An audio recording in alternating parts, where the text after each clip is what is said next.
Halo semuanya, saya Vida Mastrika. Dalam video saya kali ini tentang pemrograman berorientasi objek, saya akan menjelaskan tentang bagaimana caranya kita membuat kelas. Ada beberapa yang akan saya jelaskan, yaitu bagaimana caranya kita mendeklarasikan sebuah kelas, bagaimana cara membuat properties dari kelas tersebut, dan juga metode yang ada di dalam kelas tersebut.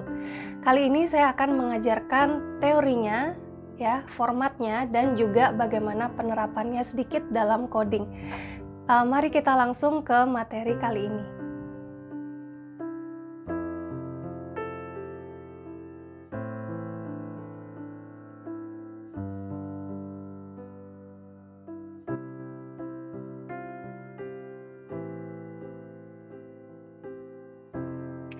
Oke, kali ini saya akan membahas tentang perancangan kelas. Oke, untuk sebuah kelas itu kita perlu yang pertama adalah nama kelasnya, selanjutnya ada variabel apa saja yang ada di dalam kelas tersebut atau properties apa atau apa yang menjadi ciri-ciri dari kelas tersebut, dan yang ketiga adalah metode atau apa yang bisa dilakukan oleh kelas tersebut.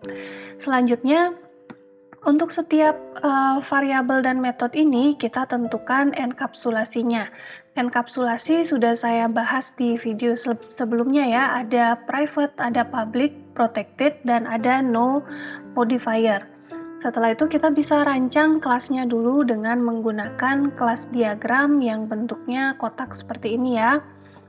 Dari kotak di sini atasnya ada nama kelas, di sini ada variabel-variabelnya, dan paling bawah ada metode yang berkaitan dengan kelas tersebut.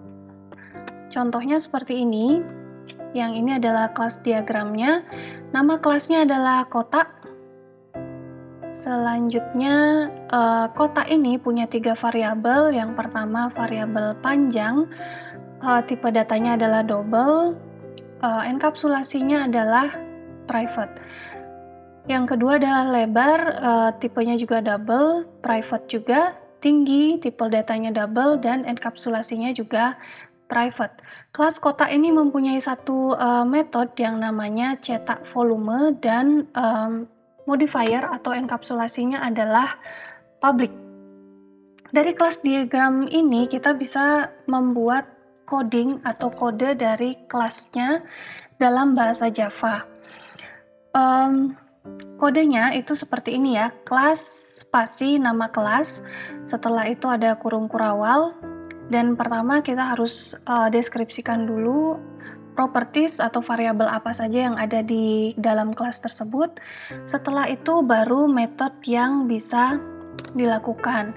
Setiap metode ini ada namanya, terus akan dibuka dan ditutup oleh kurung kurawal juga.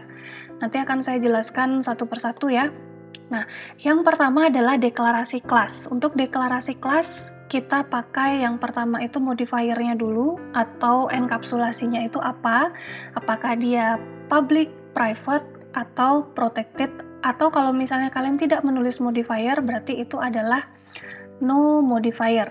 Setelah itu spasi, dan kata kunci kelas, setelah itu spasi lagi, dan nama kelas. Maaf, saya contohkan di sini modifiernya adalah public, setelah itu spasi, kata kunci kelas, setelah itu nama kelasnya. Saya punya kelas yang namanya kotak dengan huruf K besar ya. Setelah itu ada kurung kurawal buka dan kurung kurawal tutup. Ini untuk deklarasi sebuah kelas. Setelah itu deklarasi atribut atau variabel yang ada di dalam kelas, itu kita deklarasi yang pertama adalah modifier dulu atau enkapsulasinya itu apa, setelah itu tipe data, dan nama atributnya. Kalau tidak pakai modifier berarti no modifier ya. Contohnya dalam kelas kotak ini tepat di bawah nama kelas kotaknya ya. Saya punya 3 variabel yaitu panjang, lebar, dan tinggi. Untuk panjang, lebar, dan tinggi ini tipe datanya adalah double, dan semua modifiernya adalah private ya. Kalau misalnya kalian ingin mengubah hak aksesnya, silakan ubah yang ada di sini ya, apakah dia public, protected, atau no modifier. Selanjutnya ada yang namanya deklarasi metode. Deklarasi metode juga diawali dengan modifier dulu.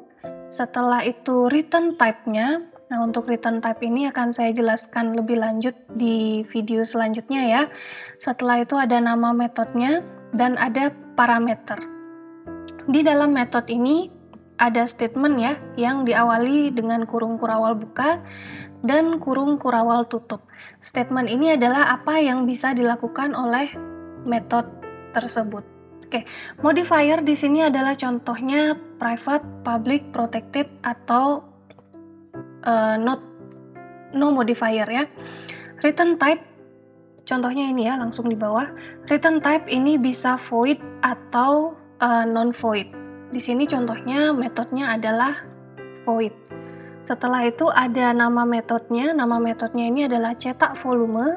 Setelah itu kurung buka, kurung tutup. Dan kebetulan cetak volume ini tidak ada parameternya ya. Kalau misalnya perlu parameter, nanti bisa diisi parameter di sini. Nanti akan saya jelaskan lebih lanjut tentang metode berparameter ya. Setelah itu statement di dalamnya apa? Statement di dalamnya saya contohkan di sini. System out println volume kotak adalah panjang kali lebar kali tinggi. Berarti nanti kalau metode ini dipanggil, itu akan langsung print volume kotak sama dengan hasil dari volume kotaknya. Oke, nah kelas yang terbentuk secara keseluruhan jadi seperti ini ya.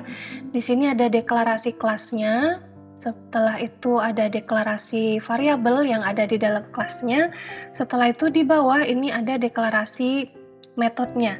Untuk jumlah variabel dan jumlah metode ini disesuaikan dengan kelas kalian ya, disesuaikan dengan kebutuhan masing-masing. Silakan jumlah dan namanya disesuaikan dengan kasusnya masing-masing.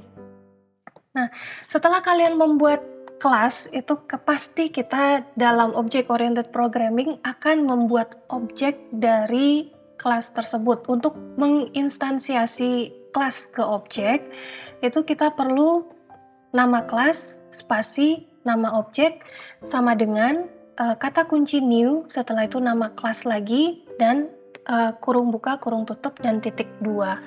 Contohnya tadi saya punya kelas namanya kotak ya, dengan K huruf kapital. Setelah itu saya ingin membuat nama objek dari kelas kotak yang namanya kotak 1. Berarti kotak spasi kotak 1 sama dengan kata kunci new, setelah itu nama kelasnya lagi kotak, kurung buka, kurung tutup, dan titik koma. Di sini saya sudah membuat objek dari kelas kotak, tetapi variabel yang ada di dalamnya seperti panjang, lebar, dan tinggi itu belum ada isinya ya. Baru ada satu objek dari kelas kotak yang namanya kotak 1. Cara mengisi variabelnya itu kita panggil nama objeknya, sebutkan nama objeknya, terus titik, terus nama propertiesnya atau nama variabelnya. Setelah itu sama dengan dan nilainya berapa. Contohnya tadi nama objek yang saya buat adalah kotak 1 ya. Kotak 1 setelah itu titik. Nah, kalau kalian pakai NetBeans sebagai IDE ataupun IDE lainnya, kemungkinan setelah titik ini langsung ada pilihan muncul ya. Di sini ada pilihan kotak muncul dan kalian bisa langsung memilih apa yang mau kalian isi setelahnya ya. Setelah di sini saya pilih untuk mengisi nilai panjang. Langsung setelah itu saya teruskan dengan sama dengan dan nilainya berapa. Untuk mengisi lebar berarti saya sebutkan lagi nama objeknya, titik, terus lebar, dan nilainya berapa. Untuk tinggi, lagi saya ulangi nama objeknya, titik, nama variabelnya tinggi sama dengan, setelah itu nilai yang ingin saya isi ke variabelnya. Nah, ini cara mengisi variabel. Untuk memakai metodenya, ini mirip dengan cara mengisi variabel tadi. Kita perlu menulis nama objeknya, setelah itu titik, dan panggil nama metodenya. Diikuti dengan kurung buka, kurung tutup, dan titik koma. Kita tadi punya satu metode yang namanya cetak volume. Pertama kita sebutkan dulu nama objeknya, setelah itu titik, dan kita panggil cetak volume, kurung buka, kurung tutup, dan titik koma. Nah, membuat objek dari kelas ya, sama seperti tadi yang sudah saya jelaskan, rangkumannya adalah seperti ini.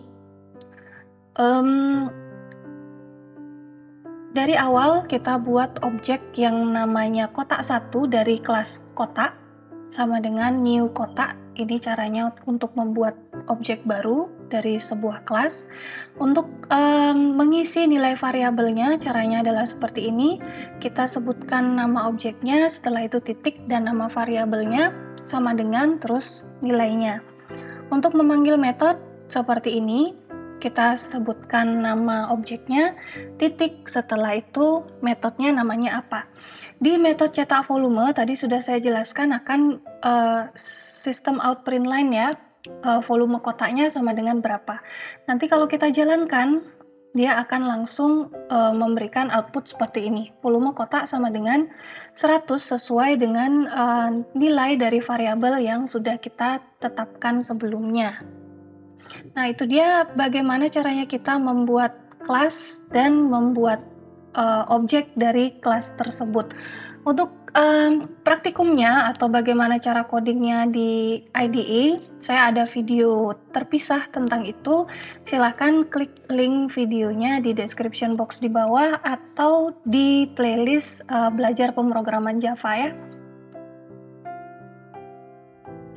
Nah, itu dia bagaimana caranya kita menerapkan sebuah kelas di dalam object oriented programming.